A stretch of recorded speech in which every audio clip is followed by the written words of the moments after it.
नमस्कार दोस्तों।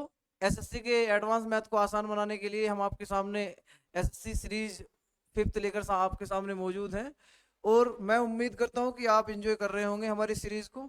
देखिए, सबसे पहला क्वेश्चन है इस सीरीज का a प्लस एक बटा ए। दोस्तों, ये जो a यहाँ लिखा हुआ है ये प्रिंटिंग मिस्टेक के कारण ऐसा हो गया है। इसे आप a प्लस ए कंसिडर करिए। बराबर अंडर रूट 3 है तो वैल्यू इसकी बूझिए। तो दोस्तों, सबसे पहले आप यदि एग्जाम में बैठे तो एक बात ध्यान रखें, यदि x प्लस एक बटा एक्स का मान एक है तो x की घात 3 की वैल्यू -1 होती है। ये क्यों है? इसके पीछे लॉजिक समझिए आप। सबसे पहले देखेंगे भी x प्लस एक बटा एक्स की वैल्यू यदि 1 है तो x की घात 3 की वैल्यू -1 क्यों होती है? यदि मैं यहाँ से x की घात 3 प्लस एक बटा एक्स की घात 3 की वैल्यू निकालता हूँ तो ये वैल्यू आएगी 1 की क्यूब माइनस 3 इंटू ए। क्यों? क्योंकि मैंने आपको लास्ट सीरीज में पढ़ाया था x प्लस एक बटा एक्स यदि a है और हमसे क्यूब की वैल्यू पूछी जाती है तो हम क्या करेंगे? a की क्यूब माइनस 3a। तो यहाँ पर भी दोस्तों अगर x प्लस एक बटा एक्स एक दे रखा है तो हमने इसको क्या करा? a की क्यूब माइनस 3 कर दिया। तो यहाँ वैल्यू मिली 1 माइनस 3, इसका मतलब -2। अब आप देखिए दो रिजल्ट डायरेक्टली याद रखेंगे। डायरेक्टली रिजल्ट आपको क्या याद रखना है कि यदि x प्लस एक बटा एक्स का मान 2 है तो ये कब संभव है? ये केवल तभी संभव है जब x के स्थान पर वैल्यू 1 होती है। आप वैल्यू पुट करके एक देखेंगे, 1 और 1 2।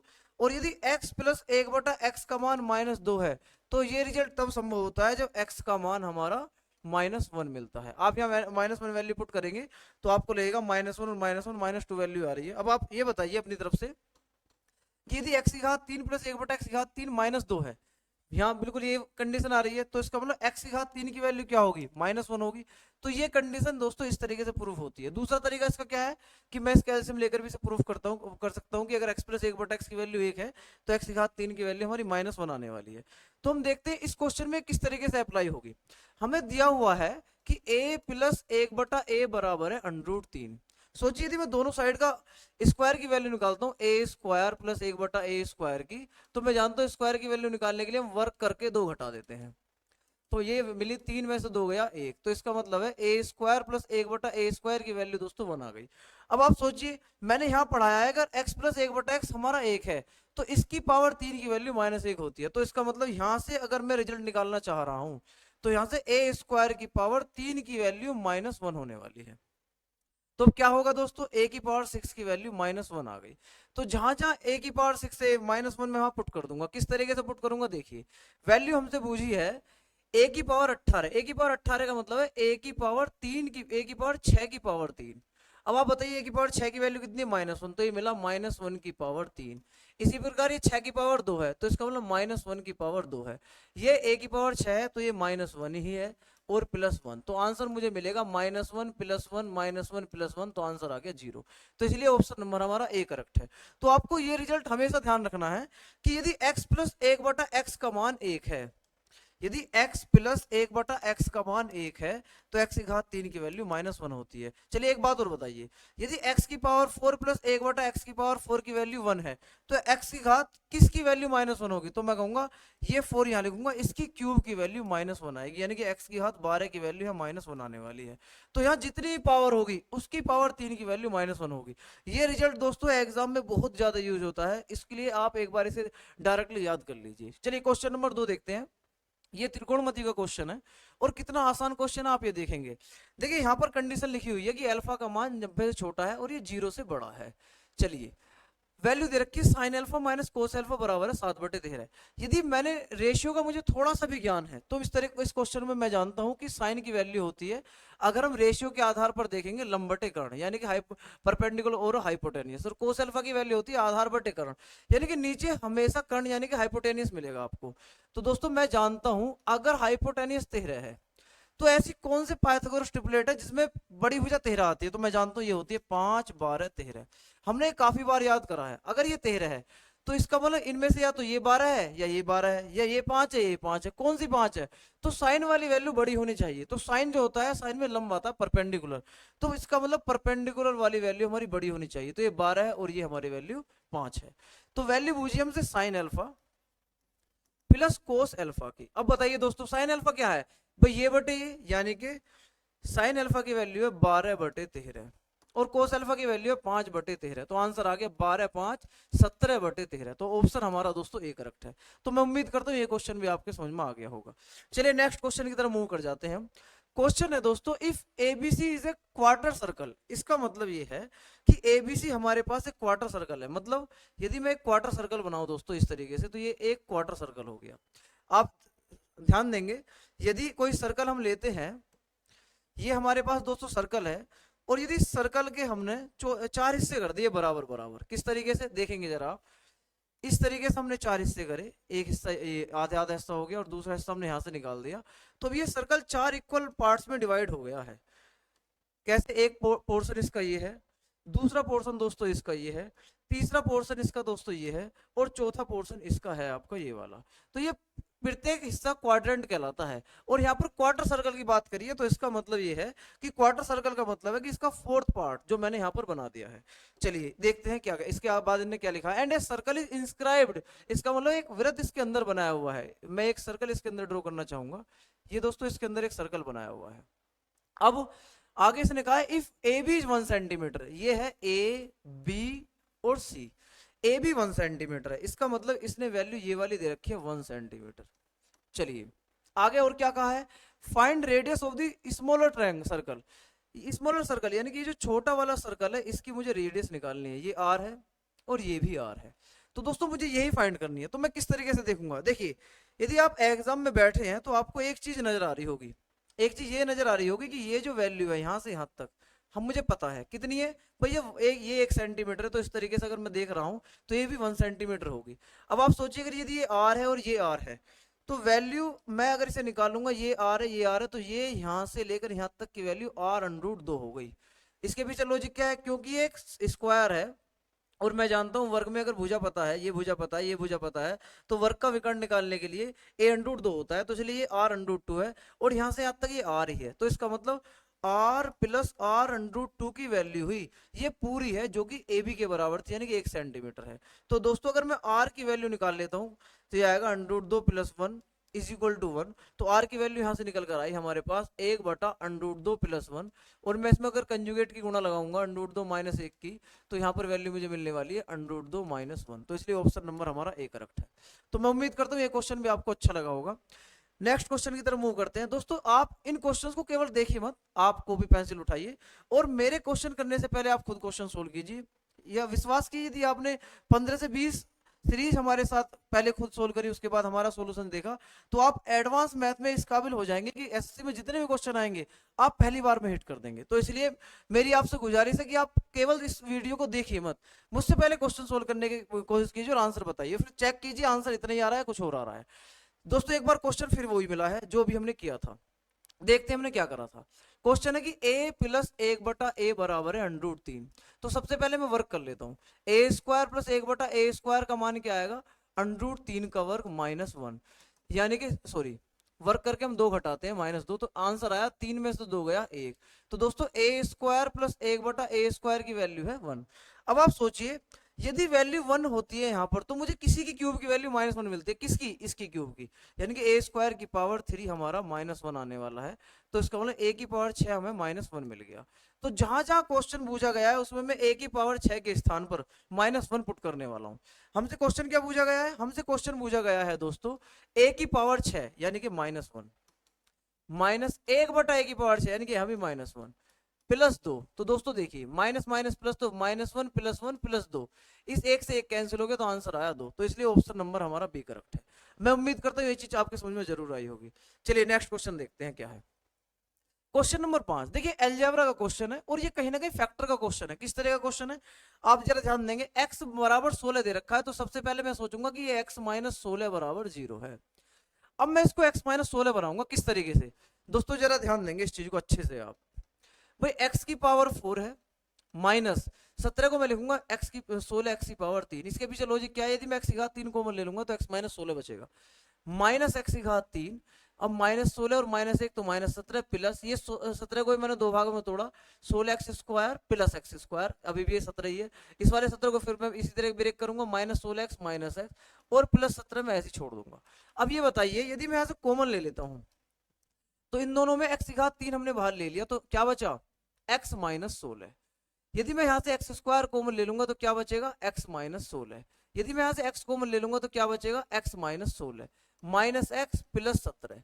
दोस्तों अब जहां जहां x माइनस 16 आपको नजर आ रहा है मैं क्या पुट करने वाला हूं, वेरी गुड, जीरो पुट करूंगा। तो क्या मिलेगा, x की घात 3 गुणा जीरो माइनस एक्स स्क्वायर गुणा जीरो प्लस x गुणा जीरो माइनस x के स्थान पर कितना 16 प्लस 17।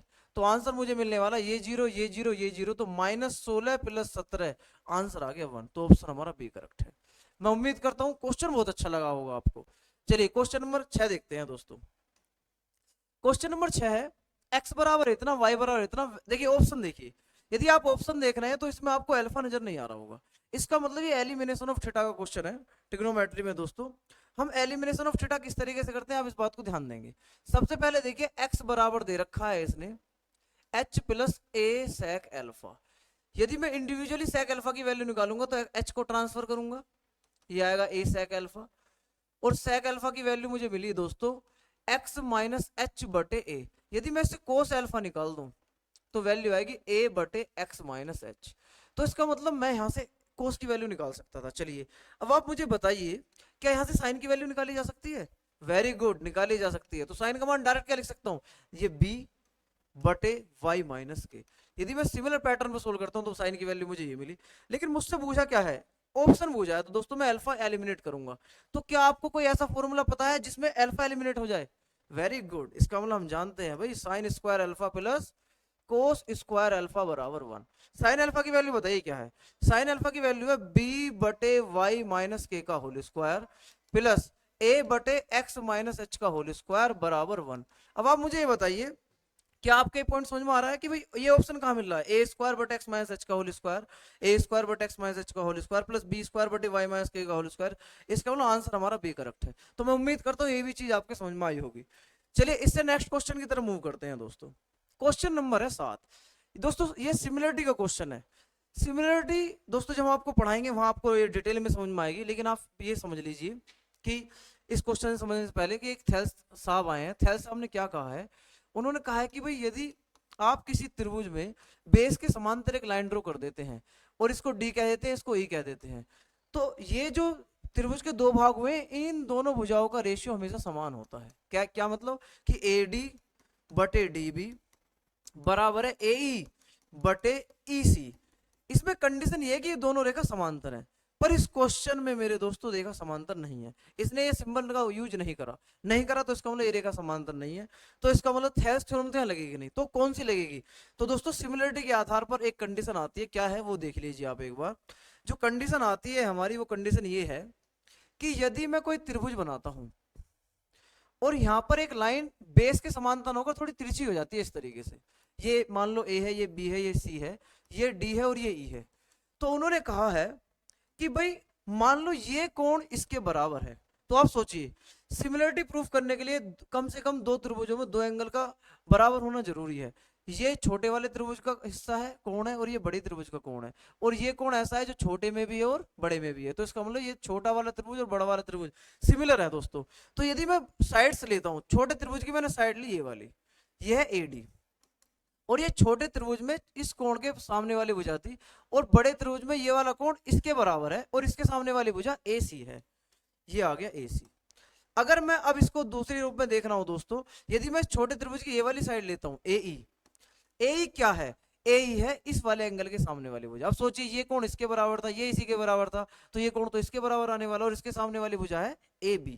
तो मुझे एक बात पता लगा कि यदि लाइन तिरछी है और ये वाला कोण इसके बराबर है तो इसका और इसका रेशियो इसका और इसके रेशियो के बराबर होता है। ये बात दोस्तों आपको वर्बली ध्यान रखनी है, ताकि पेपर में आप जैसे ही क्वेश्चन देखें तुरंत इस क्वेश्चन को हिट कर दे।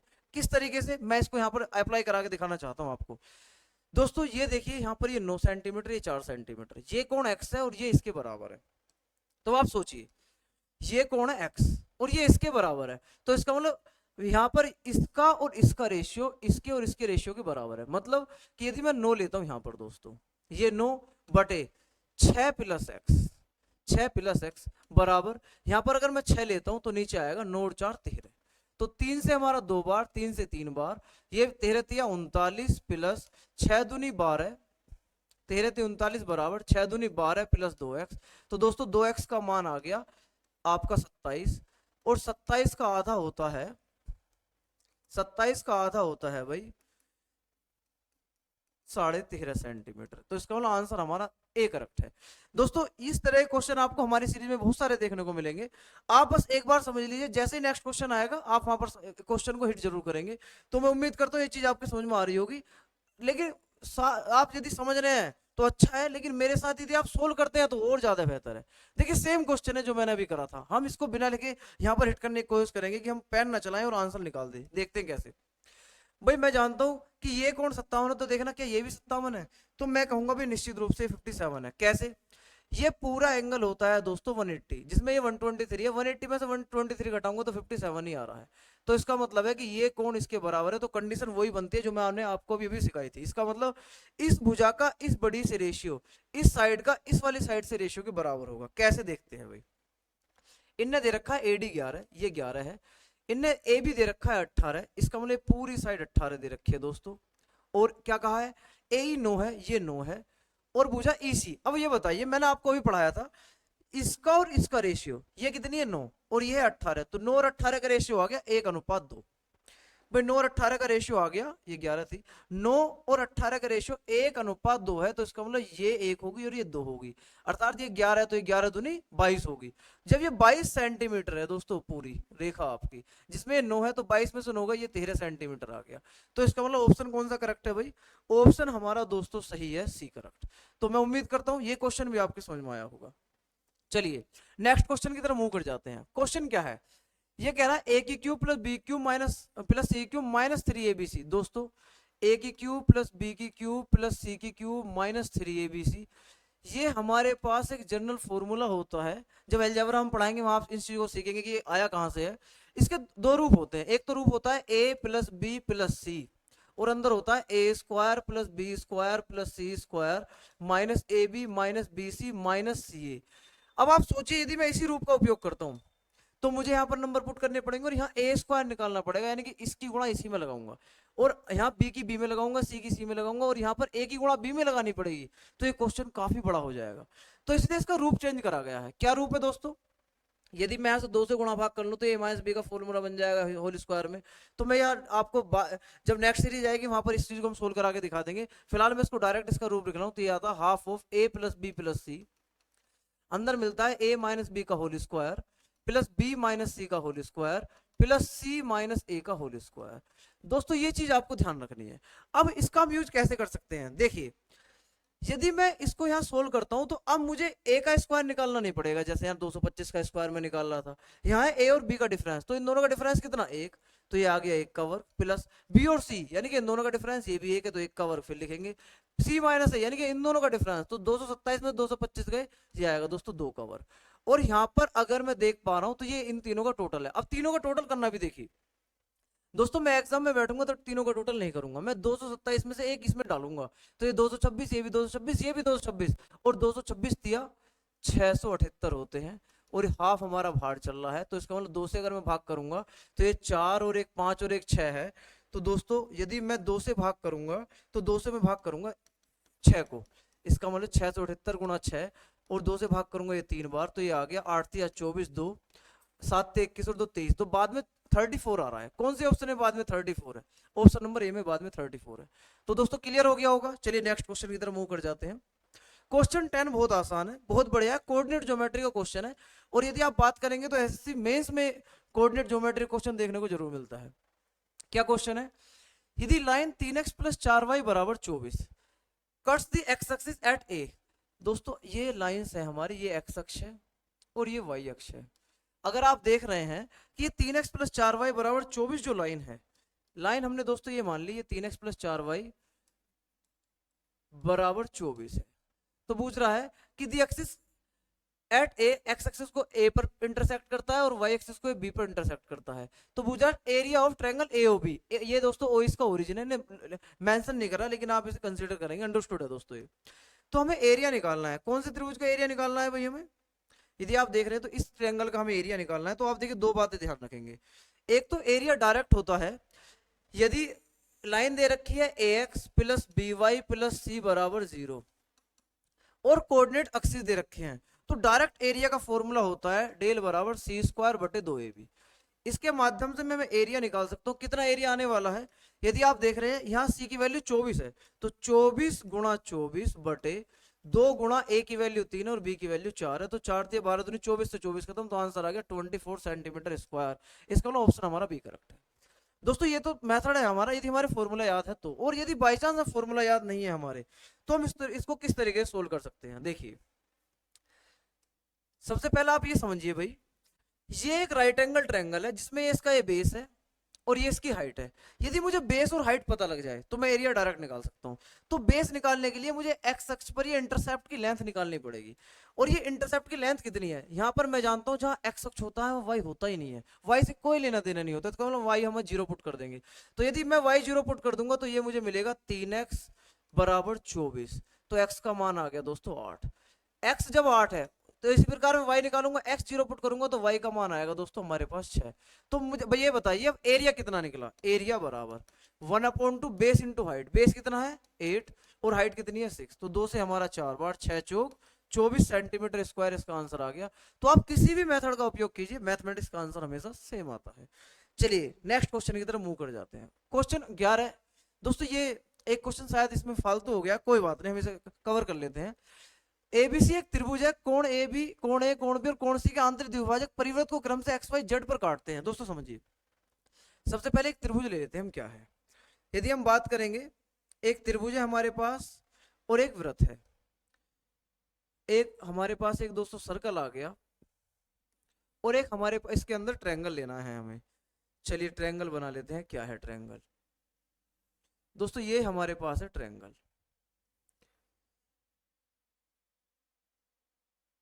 ये हो गया हमारे पास ट्रायंगल। अब आप इनका नामांकन करेंगे दोस्तों। एंगल ए है, ये बी है और ये सी है। आप देख रहे हैं ए बी सी के जो आंतरिक द्विभाजक है, यानी कि एंगल बाइसेक्टर। एंगल बाइसेक्टर कैसे, कि इस वाले एंगल को दो बराबर भागों में बांटती हुई रेखा दोस्तों ये वाली है। ये एक रेखा है जो इस एंगल को दो बराबर भागों में बांटती है। दो बराबर भाग कौन कौन से, यानी कि ये कोण इसके बराबर है। चलिए एक दूसरी लाइन हमारे पास जो यहां से निकली है और सामने वाली भुजा पर वृत्त को बाहर यहाँ मिलती है, और एक तीसरी रेखा है इसी प्रकार जो यहाँ से निकली है और दोस्तों यहाँ पर जाकर मिल जाती है। तो अब ये देखिए, इसने इनके नामकरण और कराने की कोशिश की है कि ए वाला तो एक्स पर मिलता है यानी कि एक्स है, बी वाला वाई पर मिलता है यानी कि ये वाई है, और सी वाला जेड पर मिलता है यानी कि ये हमारा जेड है। तो दोस्तों ये सब एंगल बाइसेक्टर है। एंगल बाइसेक्टर का मतलब क्या है कि ये वाला एंगल इसके बराबर है, ये एंगल इसके बराबर है, ये एंगल इसके बराबर है। चलिए, और ये एक परिवृत्त है। परिवृत्त यानी कि सर्कम सर्कल है, इसका सेंटर हमें पता नहीं है, तो हम इसका यूज किस तरीके से करेंगे। सबसे पहले देखते हैं दिया क्या है, एंगल ए 50 यानी कि ये एंगल 50 है। चलिए, और सी जेड वाई, सी ये है, जेड ये है, वाई ये है, तो इसका मतलब अगर इसको इस समय ज्वाइन कर दूं तो दोस्तों ये एंगल दे रखा है 30 डिग्री। चलिए, तो पूछा है एंगल बी वाई जेड बताइए, बी वाई जेड यानी कि हमें ये एंगल निकालना, इसकी वैल्यू। तो दोस्तों मैं चाहता हूं कि ये क्वेश्चन आप एक बार खुद सोल्व कर लें और वीडियो को पॉज करें, उसके बाद आए। मैं उम्मीद करता हूं आपने क्वेश्चन सोल्व कर लिया होगा। चलिए देखते हैं भाई, हमें एंगल पूछा है ये वाला, तो सबसे पहले जो दिया हुआ है उसको हम यूज किस तरीके से कर सकते हैं। ये 50 दिया हुआ है और ये एंगल बाइसेक्टर के बीच में, तो आपको याद रखना है यदि किसी त्रिभुज में एंगल बाइसेक्टर है, ये इसका बाइसेक्टर और ये इस एंगल का बाइसेक्टर, मतलब अगर ये पूरा एंगल 60 है तो 30 ऊपर 30 नीचे, ये पूरा 100 है तो 40 ऊपर, मतलब 50 नीचे 50 ऊपर।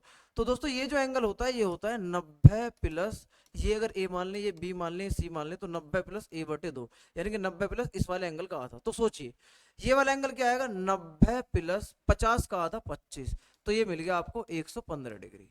मैं उम्मीद करता हूँ ये चीज क्लिक कर गई होगी दोस्तों।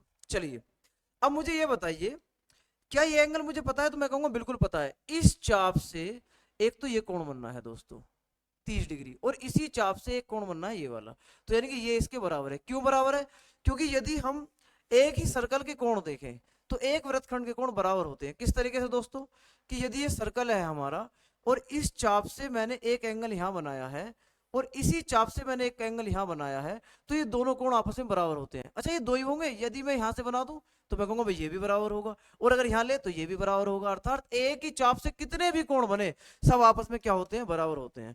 तो ये एक चाप है, इस चाप से एक कोण यहाँ बनाया और इसी चाप से एक कोण यहाँ बनाया, तो अगर ये 30 है तो ये भी 30 है। अब ये बताइए, मुझे ये निकालना था, क्या ये कोण इस वाले चाप से बना हुआ था और इसी चाप से एक कोण ये बनना है, तो अगर ये पूछा गया है और मैं इसे निकाल दूं तो आंसर वही निकल कर आएगा। और मैं जानता हूं कि ये एक त्रिभुज बन चुका है और त्रिभुज के तीनों कोणों का योग 180 डिग्री होता है, प्लस x बराबर 180।